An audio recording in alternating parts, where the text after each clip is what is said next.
Sa dugang pa, ginaumpisa ni Senator Judge Robin Padilla ang pagpangusisa sa mga Senator Judges sa Commission on Audit, witness Silene May del Campo sa tion sang impeachment trial ni Vice President Sara Duterte.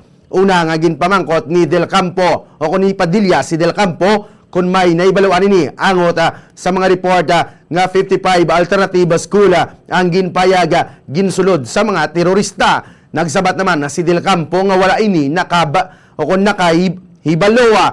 Nagpamangkot pagida si Padilla kung nakaibalo ang witness nga humalina Tubtob 2016 Tubtob 2023 ginabanta 12% ang mga nagsungka nga rebelde nga NPA ang minor de edad nga nagaedad 12 Tubtob 17 anyos.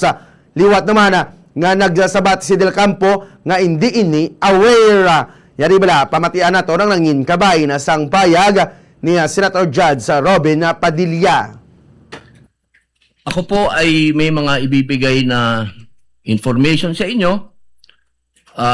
Pwede po kayong magsabi na lang ng oo o hindi kung naintindihan po ninyo. Alam ko naman maintindihan mo, taga Baguio kayo. Opo, noong pong pinag-uusapan natin yung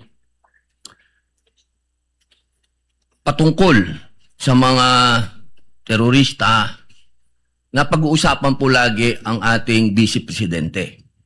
Ang ating pong Vice Presidente magmula 2016 hanggang 2022, siya po ay naging mayor. Alam niyo po ba yon? Opo, mayor Opo. ng Davao. Yan, opo.